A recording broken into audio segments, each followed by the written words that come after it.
Welcome to another edition of T-Max Tips. Today we're going to try something different. We're actually going to review something I've purchased. It is actually the Broil King Crown S400.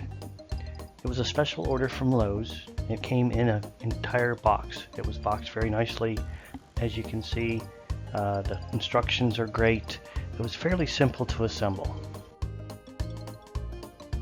As you open the box, it's packaged very nice. Everything's separated. There's insulation, there's foam across the different units. All the lids and doors come with plastic protection and foam wrapped around them to help them keep them in good shape during shipping. Here's some different views of the cover or the lid.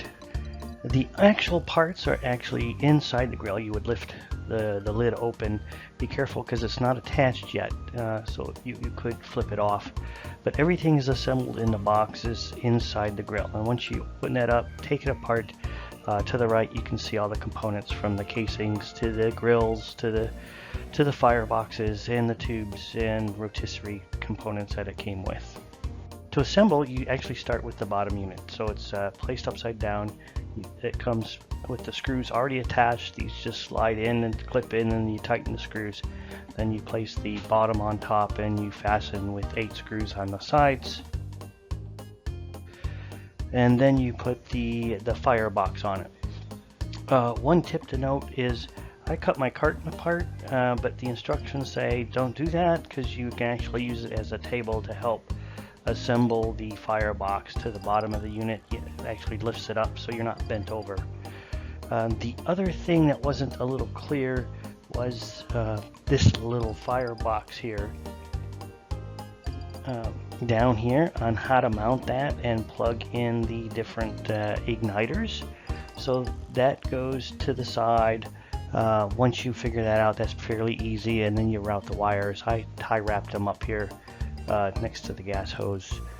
The other thing also it wasn't very clear on is you need to put this main gas line inside this little clip here. It wasn't very helpful. The instructions weren't very clear. If you leave it out as it comes, you'll assemble it and you notice you cannot close your doors. So make sure this main gas line is put in first and then followed by the second tube here that goes to your auxiliary burner on the side. The main firebox comes with the this is a 4 burner with a rotisserie. The burners are very solid, very heavy. I was impressed compared to my last grill I had.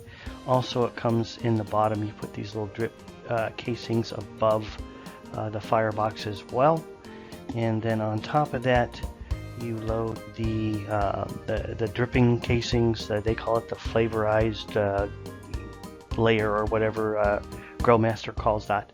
These are also very heavy. They slide into the slots. A lot better than those tin covers you get over the normal grills that you get normally. The grates, there's 4 grates that come with it. So 1, 2, 3, 4.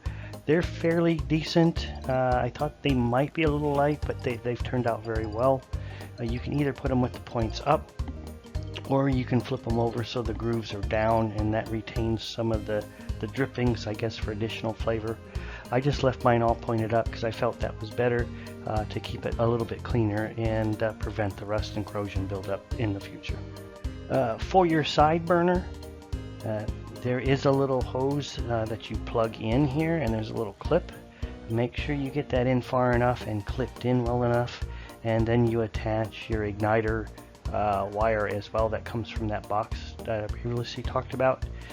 If you don't get this assembled quite right, your external burner is not going to ignite and work well. So I'm very impressed with the grill. The knobs and the control panels and the igniters all work well. Everything seems more heavy duty than my previous grill I had. I've done some chicken and some steaks already. Haven't used the rotisserie yet, so we'll see how that goes. I'll post an update once I cook some more food on it. But in any case, happy grilling and hope this helps you out.